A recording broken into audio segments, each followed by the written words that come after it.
Parmi nous, certains sont confinés avec leurs enfants. Heureusement, malheureusement, seul le taux d'infanticide nous le dira. Du coup, j'ai décidé de faire une vidéo pour dire 5 trucs à faire quand tu es confiné avec tes enfants. Même si t'as pas d'enfants, tu peux regarder. Ça peut t'encourager à mettre une capote. La cuisine. Sur internet, tu peux trouver plein de recettes à faire avec des enfants de tout âge. Super pratique pour des parents ou pour un cannibale qui aime la chair fraîche. Cuisiner avec ses enfants permet de les responsabiliser, de les rendre autonomes, de les rendre curieux et surtout d'avoir des cuistots gratos. Hein, non, parce que c'est bien, ça se balade là, ça paie pas de loyer, c'est là tranquille. Papa, je t'aime. Ouais, mais fais des pâtes. Fais des pâtes quand même. Généralement, c'est pas des plats 5 étoiles. Hein. Si déjà c'est comestible et que ça pousse pas la famille à finir le stock de PQ, c'est déjà très bien. Faire du sport. On peut faire du sport en intérieur avec ses enfants, ça permet déjà de se dépenser en famille, et quand ils sont bien crevés, ça t'évite d'avoir des questions du genre c'est quoi le confinement? C'est quoi le coronavirus? C'est quand la fin du confinement? Quand est-ce qu'on va au parc? C'est quand Papa Noël il vient? Déjà Papa Noël, il a sûrement le coronavirus, et vu son âge, c'est fini. Souvent, avec le sport, il est conseillé de commencer doucement avec ses enfants. Personnellement, avec ma fille de 4 ans, je lui balance des haltères de 20 kilos. Des fois, elle me sert d'haltère, ou de serviette, ou de tapis de sol. L'idée, c'est qu'à la fin, elle soit assez fatiguée pour que quand je lui demande prochainement « Chérie, t'as envie de faire du sport ?» qu'elle me réponde « Non, papa, je préfère faire la sieste. » Des activités manuelles.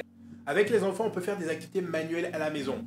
Ça ne veut pas dire monter un meuble Ikea. J'ai essayé. Hein. J'ai commencé à monter le meuble avec ma fille, je vais dans la chambre, je reviens au salon, je la vois plus. Donc j'entends une petite voix qui crie depuis le canapé et c'est coincé dedans. Donc moi, je suis pas un salaud. J'ouvre le canapé, je lui balance des jeux, je referme.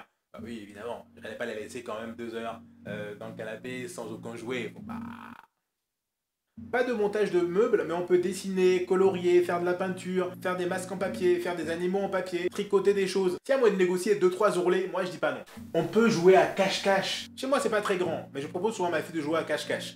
Déjà, elle est nulle à ce jeu parce qu'elle se cache derrière un rideau qui est transparent et qui s'arrête à sa taille. Donc on voit ses cuisses, ses genoux, ses orteils qui dépassent. Moi, ma fille, si elle a guerre demain et qu'on doit se cacher pour survivre, je sais déjà qu'elle, il faudra recommencer. Il faudra la remplacer, c'est foutu. Je sais. En tout cas, même si elle est super visible, je fais de mon mieux pour ne pas croiser son regard. Parce que si je la trouve pas, bah en fait, je suis tranquille.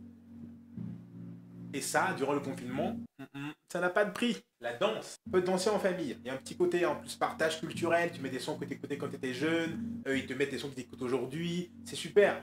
Mais attention à la playlist. Moi, j'ai pas fait gaffe. J'ai mis le dernier son que j'ai écouté.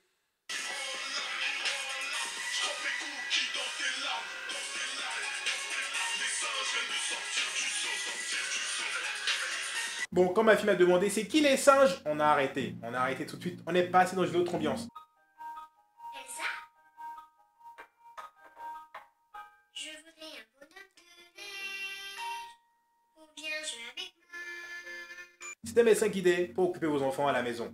Si vous en avez d'autres, n'hésitez pas à les mettre en commentaire, ça m'intéresse grandement. Parce qu'à un moment, la fille va voir que bon, je me fous un peu de sa gueule à cache-cache. N'hésitez pas à partager cette vidéo avec vos amis qui ont des enfants, ou même ceux qui n'en ont pas, de manière un peu préventive. Aujourd'hui, on ne peut plus partager des câlins, mais des vidéos à fond.